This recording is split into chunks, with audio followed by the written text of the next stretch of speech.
I lived without any technology from the 21st century for a week. Let me start with this. On day 3, I tried to microwave a cold cup of coffee by yelling heat at it like a dumbass. That's when I knew this week was going to break me.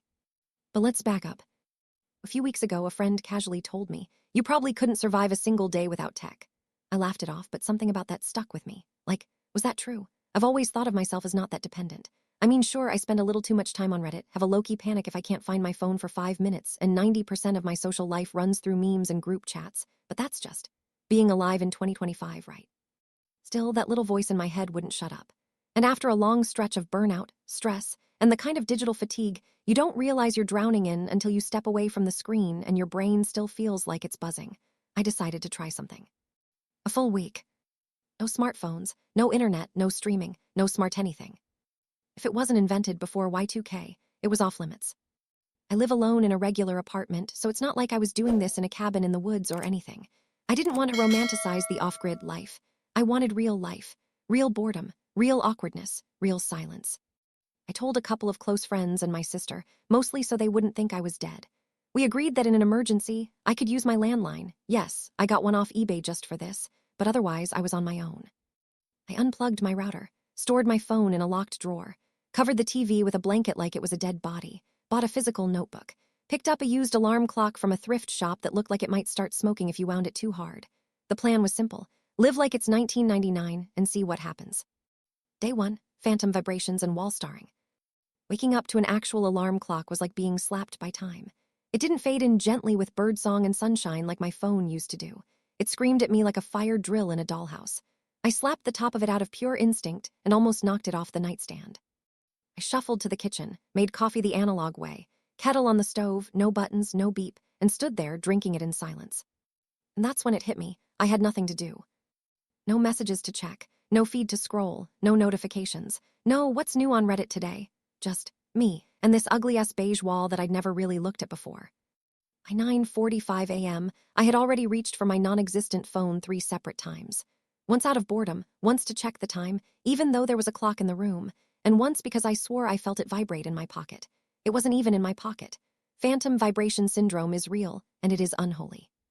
I grabbed a paperback book I hadn't touched in months, something I swore I'd finish when I had time. Well, I had time now. I read about 12 pages before my brain started screaming, "We should be doing something." Reading felt slow, like my attention span was on a leash.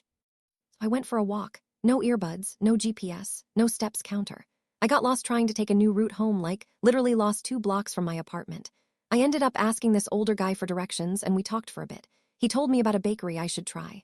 He also called me kid, which made me feel 17 and 47 at the same time. Back home, I made lunch by guessing my way through a recipe from a physical cookbook. The pasta was overcooked and sad. I ate it anyway. I tried journaling. Handwriting is weird now. I couldn't remember how to spell definitely without autocorrect.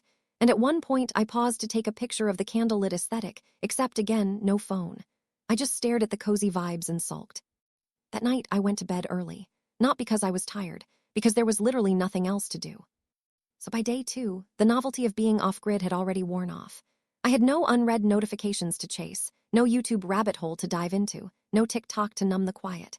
My brain was like a golden retriever in an empty yard, just running in circles, looking for something to do. That's when I had the brilliant idea. I should hang out with someone. Because surely, I thought, social interaction will fix my fried dopamine receptors. Problem was, I couldn't text anyone. I sat there for a good 5 minutes, staring at the landline phone like it was a puzzle box. I had my friend Matt's number written down because we once needed it for a lease document, so I dialed him up old school. The call connected, and he picked up like he'd just seen a ghost. "Dude, did you call me from a landline?" "Yes." "Are you okay? Is this a hostage situation? Cough if you're being watched."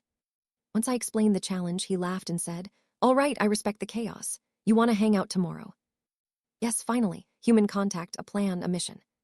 He agreed to meet at this diner we both like around noon. Keyword, around. No exact time, no confirmation text in the morning. Just vibes and a handshake agreement, like it's 1987. Day 3, the meetup saga. I got to the diner at 11:45 a.m. because I am both anxious and punctual when tech isn't in the way. And I waited. And waited. 12:00. 12:05. 12:20. No Matt. At 12:30, 31, I started wondering if I got the date wrong, or if I misunderstood and he meant next week, or if this was an elaborate prank. The hostess came over and asked, "You waiting for someone?" And I, a grown adult, said, "Yeah, I think so," which somehow made me feel 15 years old. Then it hit me, I had no way of checking where he was, no location sharing, no text, no "Hey, I'm running late, BRB." If he forgot or changed his mind, I wouldn't know unless he walked in the door. And that's when I had an existential moment that I'm not proud of. I missed the typing bubbles. I missed the uncertainty and anticipation of Matt is typing, more than I missed actual food. At 12:43, Matt walked in, all casual, wearing sunglasses and sipping from a gas station coffee cup. "Dude, traffic was hell. Why didn't you text me?" I just blinked at him. Oh, right. The diner talk. We had a good chat once I stopped wanting to strangle him, but something felt different. Usually when we hang out, we'll both end up checking our phones mid-convo, sharing memes, Googling random things. But this time it was just raw talking, no digital lifelines. At first, it was a little awkward. Like, we didn't have the usual scaffolding of "look at this post," or "did you see that thing online?" But after a few minutes, we hit an actual flow. We talked about old music we liked, childhood stuff. He told me a story about his cat falling in love with a space heater. I told him about my embarrassing microwave moment. It was real conversation, not distracted conversation, and it felt rare. We finished eating and didn't even realize an hour had passed. I don't remember the last time I had a hangout that wasn't punctuated by phone checks. As we were leaving, Matt said, "You know, this is kinda nice. I didn't even feel the urge to post anything." "Yeah," I said, "we're basically monks now." "Don't push it." But then the techless life punched back. I took the bus home. I couldn't check the schedule. I missed the first bus by 90 seconds because I didn't know when it was coming. Then I sat there for 25 minutes staring at a pole. The map at the stop had been vandalized into oblivion. No Spotify, no podcast, no phone, just me and some guy blasting techno on a portable speaker like it was a Berlin warehouse. At one point, I almost asked a teenager if I could borrow his phone, but I held strong. I'd already made it this far, no relapsing now. When I finally got home, it felt like I had traveled through time and space just to eat a sandwich and hear a story about a cat. But weirdly, I wasn't mad. The hangout had been worth it, even if it took 5 times more effort. Day 4, phantom buzzes and dumb reflexes. Let me just say this, I didn't expect to feel withdrawal, like actual withdrawal. I thought I'd miss memes, maybe get bored, but I figured I'd fill the silence with books, walks, or whatever retro nonsense people did in the 90s. Let me just say this, I didn't expect to feel withdrawal, like actual withdrawal. I thought I'd miss memes, maybe get bored, but I figured I'd fill the silence with books, walks, or whatever retro nonsense people did in the 90s. Instead, my brain was behaving like a junkie with an empty syringe. It started small. On day 4, I woke up, reached for my phone that wasn't there, and got irrationally angry at my own hand. Like, "You traitorous meat claw, how dare you?" Later that morning, I tried to skip a song on my non-existent Spotify playlist by double-tapping the side of my head. You know, like how wireless earbuds work. Except I was listening to nothing. Just walking down the street, in silence, looking like I was trying to activate a superpower that didn't exist. I probably looked like I was trying to blink Morse code to aliens. Then came the phantom pings. I swear I heard my phone buzz. In a drawer. With no power. I even opened the drawer just to check. Just to make sure it hadn't somehow come alive like a needy Tamagotchi. Nope, still off, still lifeless. The noise was in my head. The worst part, it happened again during dinner. I was eating leftover pasta and suddenly felt this bolt of urgency, like I had a DM or an email or something dramatic and world-shaking was happening in the group chat. You know that twitchy moment when your brain goes, check the thing? Yeah, that. Except there was no thing. Just sad noodles and a growing awareness that I have the attention span of a goldfish raised on Mountain Dew. I tried to write. Like old school, I had a journal, a pen, candles, a whole vibe. I sat there, ready to pour my thoughts onto the page. And instead I caught myself trying to control, plus Z, my handwriting. Yes, I wrote the wrong word, and my hand twitched like I was about to hit backspace. I stared at the page like, what are we, cavemen? Where's the undo button? It was in that moment I realized just how many digital training wheels I've gotten used to. Predictive text, spell check, Grammarly whispering sweet nothings into my syntax. Without them, my brain felt naked. Then came the weirdest moment of the day. I was reading a paperback novel, one of the few I'd committed to finish, and I actually tapped the corner of the page with my thumb. Like it was a screen. Like it was going to turn automatically. I didn't even realize I did it until I tapped it again, harder this time, and just sat there like, dude, you're trying to swipe paper. At that point, I dropped the book, muttered something about being too far gone, and went a lie on the floor in complete silence, like a Victorian lady having a fainting spell. Even my dreams started glitching. That night, I had a dream where I was stuck in a never-ending loading screen. Just me, floating in a void, watching a spinning wheel that never stopped. The worst part? I knew I was dreaming. I was trying to wake myself up by hitting the home button in my dream, which didn't exist. Woke up in a cold sweat, went to the bathroom, and accidentally said, "Hey Google, what time is it?" into thin air. The silence that followed was deafening and humiliating. You know what hit hardest, though? Not the boredom, not the awkward tech twitches. It was how many conversations I was missing.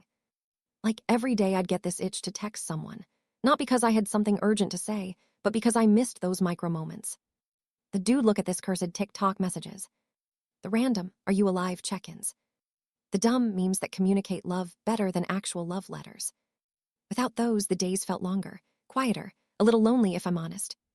It's not that I don't see people, but without the constant pings of connection, I started realizing just how much of my social life happens in invisible, silent background threads. Cut those threads, and suddenly everything feels untethered.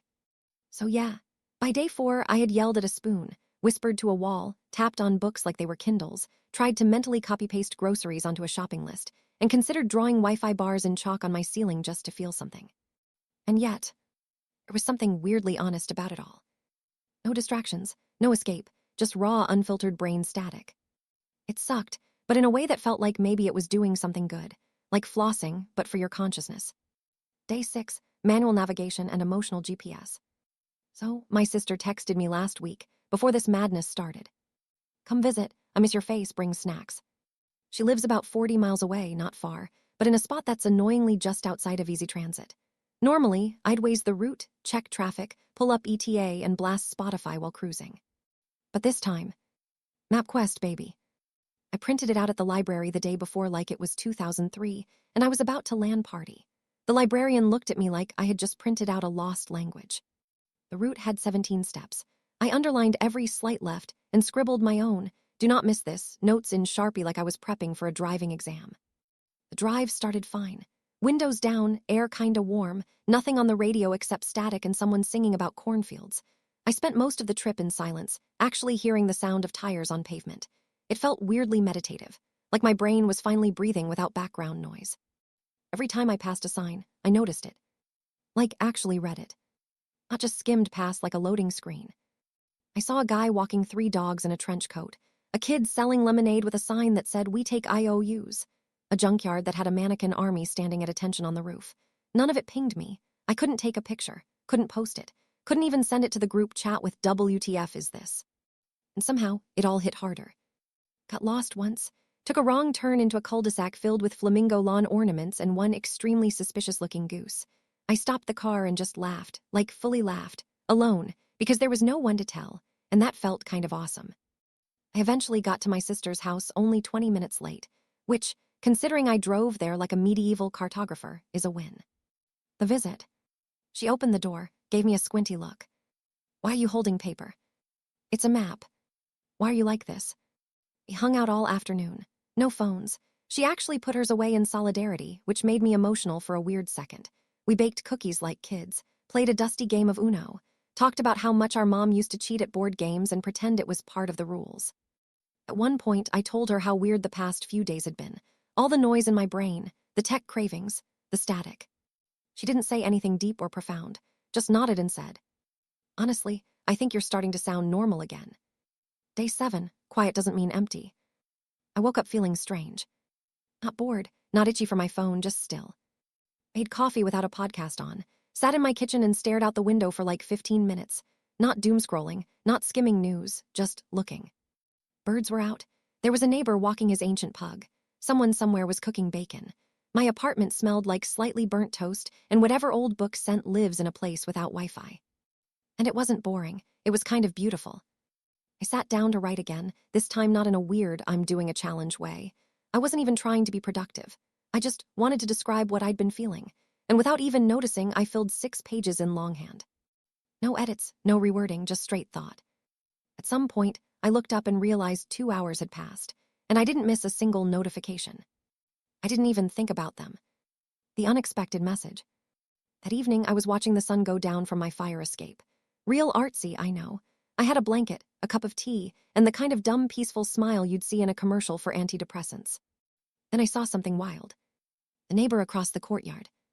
He was also just sitting outside, book in hand, no phone, no earbuds, just him, a chair, and a paperback. He looked up and saw me. We did that awkward nod thing.